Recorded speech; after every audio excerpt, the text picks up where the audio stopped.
Anong ganap sa mundo ng showbiz?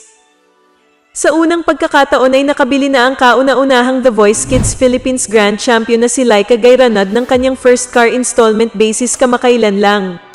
Sa Tanza, Cavite pa rin nakatira hanggang ngayon si Laika kasama ang kanyang pamilya.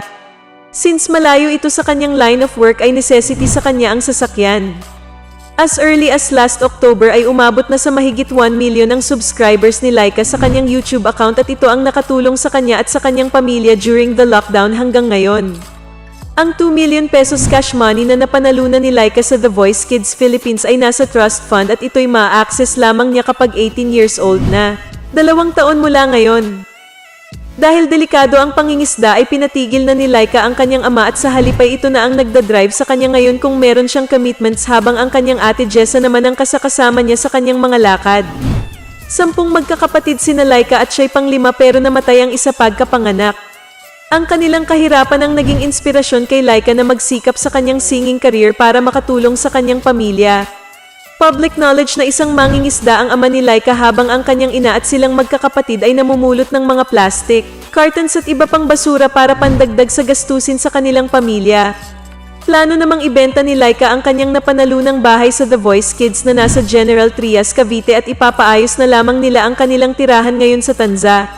Ang pop superstar na si Sarah Geronimo ang naging tulay ni Laika sa kanyang paglipat sa Viva at looking forward din siya sa kanilang music collaboration and other future projects.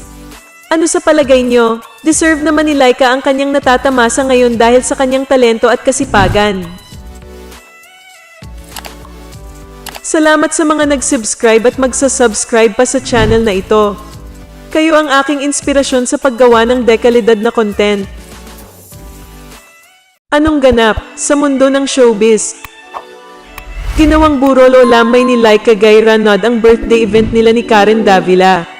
Nakasama nila si Gretchen Ho na nag-donate ng mga bisikleta. Sa tweet ni Gretchen ng mga kaganapan sa joint birthday celebration ni Karen at Laika, mapapanood na kumanta si Laika.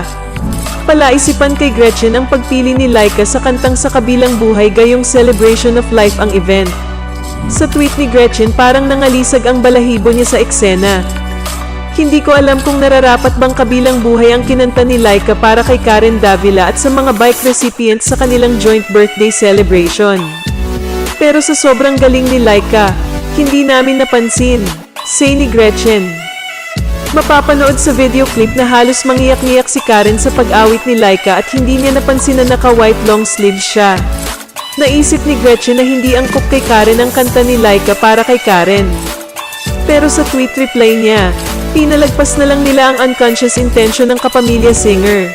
Sobrang husay talaga ni Laika, kaya pinapatawad ka na namin sa kinanta mo. Karen Davila love the groove. Sabi pa ni Gretchen. Anong masasabi mo sa balitang ito? Anong ganap sa mundo ng showbiz? Proud na ipinakilala ni Laika Gayranod sa publiko ang kanyang boyfriend. Sa kanyang post sa Instagram, ibinida ni Laika ang larawan nila ng kanyang boyfriend na rumampa sa isang kalsada. Ayon sa aming pagsasaliksik, ang kanyang boyfriend ay si Kyle Wallie. Maaalala na kamakailan lang ipinakilala ni Laika ang kanyang boyfriend sa kanyang debut nito lamang ika-21 ng Nobyembre. Spend time with you, ani Laika sa post. Si Laika Jane Epe Gayranod ay isang Pinay singer at actress. Siya ay nanalo sa first season ng The Voice Kids Philippines, na kung saan nagkaroon siya ng recording contract sa MCA Music Incorporated. Anong masasabi mo sa balitang ito?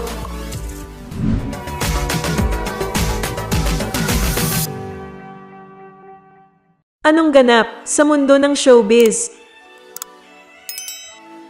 Viral na ngayon sa social media ang pa-jowa reveal ng dating The Voice Kids Season 1 champion na si Laika Gayranod. Nalaman ng aming team na ang nasabing revelasyon ay naganap sa debut ng singer. Ang kanyang boyfriend na si Kyle ang nagsilbing escort sa ginanap na party nito lamang ika-21 ng Nobyembre. Ibinahagi ng vlogger na si David Lanyas ang video ng magkasintahan sa YouTube.